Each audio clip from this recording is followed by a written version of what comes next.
ನಮಸ್ಕಾರ ಸ್ನೇಹಿತರೆ. South Africa ವಿರುದ್ಧ ಮೊದಲ ಏಕದಿನ ಪಂದ್ಯವನ್ನ ಆಡಲು ಟೀಂ ಇಂಡಿಯಾಗೆ ಮರಳಿದ 5 ಹೊಸ ಆಟಗಾರರು.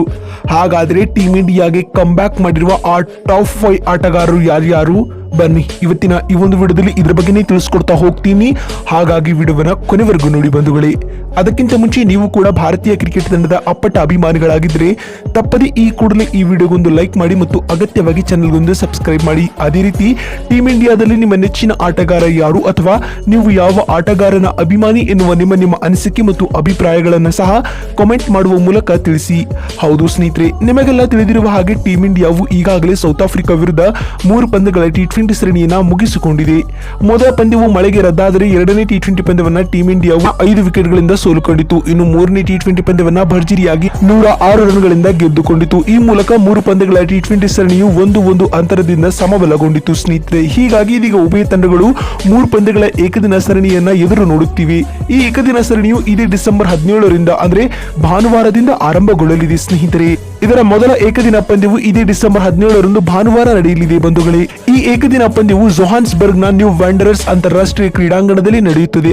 ಅಂದ ಹಾಗೆ ಈ ಏಕದಿನ ಪಂದ್ಯವು ಭಾರತೀಯ ಕಾಲಮಾನದ ಪ್ರಕಾರ ಸಂಜೆ 4:30ಕ್ಕೆ ಆರಂಭಗೊಳ್ಳಲಿದೆ. ಆದ್ರೆ ಇದೀಗ ಇದರೆಲ್ಲದರ ನಡುವೆ ಭಾರತ ಮತ್ತು ದಕ್ಷಿಣ ಆಫ್ರಿಕಾ ನಡುವಿನ ಏಕದಿನ ಸರಣಿಗೆ ಟೀಂ ಇಂಡಿಯಾಗೆ 5 ಹೊಸ ಆಟಗಾರರು ಎಂಟ್ರಿ ಕೊಟ್ಟಿದ್ದಾರೆ. ಅಷ್ಟಕ್ಕೂ ಟೀಂ ಇಂಡಿಯಾಗೆ ಕಂಬ್ಯಾಕ್ ಮಾಡಲಿರುವ ಆ ಟಾಪ್ 5 ನ್ಯೂ ಆಟಗಾರರು ಯಾರ್ಯಾರು ಅಂತ ನೋಡ್ತಾ ಬರುವುದಾದ್ರೆ ಮೊದಲನೇದಾಗಿ ಸಂಜು ಸ್ಯಾಮ್ಸನ್. ಹೌದು ಸ್ನೇಹಿತರೆ, ಸಂಜು ಸ್ಯಾಮ್ಸನ್ ಅವರನ್ನ ಟೀಂ ಇಂಡಿಯಾದಿಂದ ಅನೇಕ ತಿಂಗಳುಗಳಿಂದ ಹೊರಗಿಡಲಾಗಿತ್ತು. ಆದ್ರೆ ಇದೀಗ ಆಫ್ರಿಕಾ ವಿರುದ್ಧದ 3 ಪಂದ್ಯಗಳ ಏಕದಿನ ಸರಣಿಗೆ ಆಯ್ಕೆ ಮಾಡಲಾಗಿದೆ. ಅಲ್ಲದೆ ವಿಕೆಟ್ ಕೀಪರ್ ಕಮ್ ಬ್ಯಾಟ್ಸ್ಮನ್ ಆಗಿ ಇವರನ್ನ ನೋಡಲಾಗುತ್ತದೆ ಸ್ನೇಹಿತರೆ.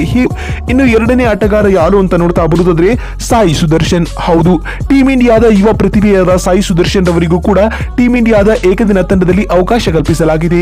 ಅಲ್ಲದೆ ಇವರು ಕೂಡ ಸೌತ್ ಆಫ್ರಿಕಾ ವಿರುದ್ಧದ ಮೊದಲ ಏಕದಿನ ಪಂದ್ಯವನ್ನ ಆಡುವ ವಿಶ್ವಾಸದಲ್ಲಿದ್ದಾರೆ ಬಂಧುಗಳೇ. ಅಂದ ಹಾಗೆ ಮೂರನೇ ಆಟಗಾರನ ಕುರಿತು ಮಾತನಾಡ್ತಾ ಬರುವುದಾದ್ರೆ ಅವರು ಬೇರೆ ಯಾರೂ ಅಲ್ಲ, RCB ತಂಡದ ಸ್ಟಾರ್ ಆಟಗಾರ ರಜತ್ ಪಾಟಿದಾರ್. ಹೌದು ಸ್ನೇಹಿತರೆ, ರಜತ್ ಪಾಟಿದಾರ್ ಅವರಿಗೂ ಕೂಡ ಸೌತ್ ಆಫ್ರಿಕಾ ವಿರುದ್ಧದ 3 ಪಂದ್ಯಗಳ ಏಕದಿನ ಸರಣಿಗೆ ತಂಡಕ್ಕೆ ಆಯ್ಕೆ ಮಾಡಲಾಗಿದೆ. ಇವರು ಕೂಡ ಮಧ್ಯಮ ಕ್ರಮಾಂಕದಲ್ಲಿ ಬ್ಯಾಟಿಂಗ್ ಮಾಡುವ ಸ್ಪೆಷಾಲಿಟಿಯನ್ನು ಹೊಂದಿದ್ದಾರೆ. ಹೀಗಾಗಿ ಇವರು ಟೀಂ ಇಂಡಿಯಾದ ಮಿಡಲ್ ಆರ್ಡರ್ ನಲ್ಲಿ ಕಾಣಿಸಿಕೊಳ್ಳಲಿದ್ದಾರೆ. ಇನ್ನು 4ನೇ ಆಟಗಾರ ಯಾರು ಅಂತ ನೋಡ್ತಾ ಬರುವುದಾದ್ರೆ ಅವರು ಸ್ಟಾರ್ ಆಲ್ರೌಂಡರ್ ಆಗಿರುವ ಅಕ್ಷರ್ ಪಟೇಲ್. ಹೌದು ಬಂಧುಗಳೇ, ಕಳೆದ ಸೌತ್ ಆಫ್ರಿಕಾ ವಿರುದ್ಧದ ಟಿ20 ಸರಣಿಯಲ್ಲಿ ಸ್ಥಾನ ಪಡೆಯುವಲ್ಲಿ ವಿಫಲವಾಗಿದ್ದ ಅಕ್ಷರ್ ಪಟೇಲ್ ಅವರು ಇದೀಗ ಏಕದಿನ ಸರಣಿಗೆ ಆಯ್ಕೆಯಾಗಿದ್ದಾರೆ. ಜಡೇಜರವರ ಅನುಪಸ್ಥಿತಿಯಲ್ಲಿ ತಂಡಕ್ಕೆ ಆಯ್ಕೆಯಾಗಿರುವ ಇವರು ಜಡೇಜರವರ ಸ್ಥಾನವನ್ನು ತುಂಬಲಿದ್ದಾರೆ ಅನ್ನೋದನ್ನ ಕಾದು ನೋಡೋಣ. ಇನ್ನು 5ನೇ ಮತ್ತು ಅಂತಿಮ ಆಟಗಾರ ಯಾರು ಅಂತ ನೋಡ್ತಾ ಬರುವುದಾದ್ರೆ ಸ್ಟಾರ್ ಸ್ಪಿನ್ನರ್ ಆಗಿರುವ ಯುಜ್ವೇಂದ್ರ ಚಹಲ್. ಹೌದು ಸ್ನೇಹಿತರೆ, ಯುಜಿ ಚಹಲ್ ರವರಿಗೆ ಕಳೆದ ವಿಶ್ವಕಪ್ ಮತ್ತು ಟಿ20 ಸರಣಿಯಲ್ಲಿಯೂ ಅವಕಾಶಗಳನ್ನು ನೀಡಲಾಗಿಲ್ಲ. ಹೀಗಾಗಿ ಇವರಿಗೆ ಮತ್ತೊಂದು ಚಾನ್ಸ್ ಕಲ್ಪಿಸಲಾಗಿದೆ. ಈ ಮೂಲಕ ಆಫ್ರಿಕಾ ವಿರುದ್ಧದ 3 ಪಂದ್ಯಗಳ ಏಕದಿನ ಸರಣಿಯಲ್ಲಿ ಯುಜ್ವೇಂದ್ರ ಚಹಲ್ ಅವರು ಕಾಣಿಸಿಕೊಳ್ಳಲಿದ್ದಾರೆ.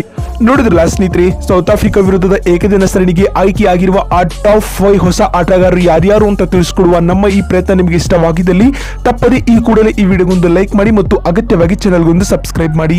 ವಿಡಿಯೋವನ್ನ ಇಲ್ಲಿಯವರೆಗೂ ನೋಡಿದ್ದಕ್ಕಾಗಿ ಧನ್ಯವಾದಗಳು. ಮತ್ತೊಂದು ವಿಡಿಯೋದಲ್ಲಿ ಸಿಗ್ತೀನಿ. ಅಲ್ಲಿವರೆಗೂ ನಮಸ್ಕಾರ, ಧನ್ಯವಾದಗಳು ಬಂಧುಗಳೇ.